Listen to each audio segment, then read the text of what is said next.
Assalamualaikum warahmatullahi wabarakatuh. Salam sejahtera untuk kita semua. Om Swastiastu, Namo Buddhaya, salam kebajikan. Perkenalkan, nama saya Muhdafar Mahubi, kelas 202 D3 PK Instan.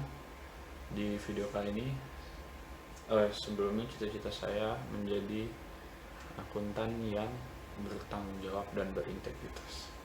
Di video saya kali ini, saya akan membahas tentang adanya pertanyaan bahwa perlukah diterbitkannya undang-undang atau perpu yang mengatur tentang social distancing dalam rangka isu dari penyebaran virus corona yang sangat mewabah pada saat ini. Pertama, saya akan jelaskan dulu apa itu social distancing, atau sekarang biasa disebutnya dengan physical distancing. Social distancing atau physical distancing itu adalah kebiasaan yang harus bisa kita terapkan dalam menyikapi tentang adanya wabah virus COVID-19 ini. Cara kita untuk menerapkan social distancing adalah menjaga jarak atau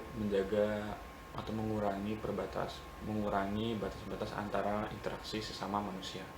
Seperti contohnya, kita tidak perlu untuk bersalaman dengan satu sama lain, cukup dengan cara-cara lain yang tidak menggunakan sentuhan fisik yang bertujuan untuk menghindari kita dari penyebaran dan penularan virus COVID-19 ini.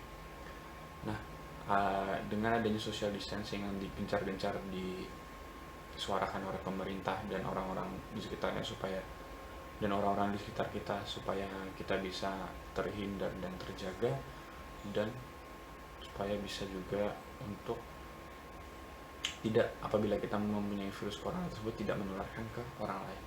Jadi saya menjaga orang lain dan orang lain menjaga kita. Pertanyaan yang banyak keluar adalah perlukah dibuat perpu untuk mengatur tentang social distancing ini?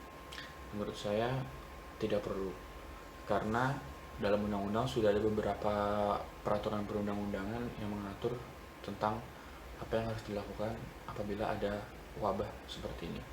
Contoh peraturan perundang-undangan yang sudah berlaku itu adalah yang pertama, Undang-Undang Nomor 4 tahun 1984 tentang wabah penyakit dan menular. Yang kedua, tentang Undang-Undang Nomor 36 tahun 2009 tentang kesehatan. Ketiga, Undang-Undang Nomor 24 tahun 2007 tentang penanggulangan bencana. Keempat, Peraturan Pemerintah Nomor 40 tahun 1991 tentang penanggulangan wabah penyakit menular. Dan yang kelima itu Peraturan Menteri Kesehatan Nomor 82 tahun 2014 tentang penanggulangan penyakit menular. Jadi menurut saya, apabila kita semua beracu pada protokoler yang sudah disediakan yang tertera dalam undang-undang tersebut, maka menurut saya tidak perlu bagi pemerintah untuk mengeluarkan perpu, terutama untuk presiden, karena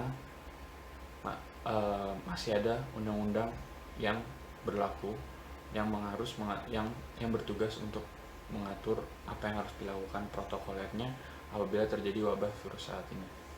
Mengapa tidak perlu? Karena yang seperti kita ketahui, untuk membuat perpu itu ada 3 kondisi. Yang pertama, adanya keadaan, yaitu kebutuhan mendesak untuk menyelesaikan masalah hukum secara cepat berdasarkan undang-undang. Nah, untuk poin yang pertama ini, keadaan yang itu tidak terlalu mendesak. Kenapa? Karena sudah ada tadi 5 peraturan perundang-undangan yang sudah saya sebutkan sebelumnya yang mengatur tentang apa yang harus dilakukan apabila terjadi wabah atau pandemi seperti ini. Yang kedua, undang-undang yang dibutuhkan tersebut belum ada sehingga terjadi kekosongan hukum, atau ada undang-undang tetapi tidak memadai. Nah, poin kedua ini mengatakan bahwa peraturan pemerintah pengganti undang-undang itu harus dibuat karena pada peraturan sebelumnya ada kekosongan hukum, yang berarti tidak ada peraturan perundang-undangan yang mengatur tentang hal atau kejadian tersebut. Sementara pada kejadian ini sudah ada 5 peraturan perundang-undangan tadi yang sebelumnya saya sudah sebutkan yang mengatur. Dan yang ketiga, kekosongan hukum tersebut tidak diatasi dengan cara membuat undang-undang secara prosedur biasa, karena akan memerlukan waktu yang cukup lama, sedangkan keadaan yang mendesak tersebut perlu kepastian untuk diselesaikan. Dan Selain itu juga alasan mengapa saya tidak setuju untuk menerbitkan undang-undang yang baru itu karena apa? Pertama, untuk membuat undang-undang itu diperlukan biaya yang tidak banyak, tidak sedikit maksudnya, tidak sedikit. Karena apa? Karena fokus pemerintah pada saat ini harusnya cara menanggulanginya bukan untuk membuat peraturan perundang-undangannya.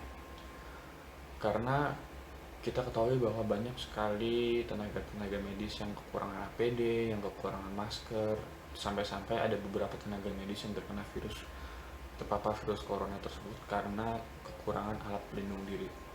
Nah, sebaiknya pemerintah itu daripada menerbitkan peraturan perundang-undangan, lebih baik mereka mengalokasikan dananya untuk memfasilitasi para tenaga kerja dan melakukan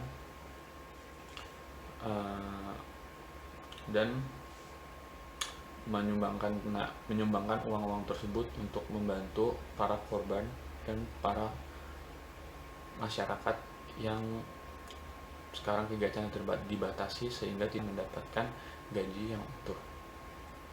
Dan seperti kita ketahui sekarang, pemerintah juga sudah menggelontorkan dana sebesar 400 triliun untuk menanggulangi virus ini. Dan yang kedua, mengapa saya tidak setuju adalah untuk membuat undang-undang itu memerlukan waktu yang lama. Jadi daripada kita sibuk-sibuk membuat undang-undang, lebih baik kita para tenaga medis dan menggencar-gencarkan apa yang harus dilakukan bagi masyarakat Indonesia supaya dapat meminimalisir resiko terpaparnya atau menyebar luasnya virus tersebut. Demikian pendapat dari saya, kurang lebihnya mohon maaf. Assalamualaikum warahmatullahi wabarakatuh. Salam sejahtera untuk kita semua. Om Santi Santi Santi.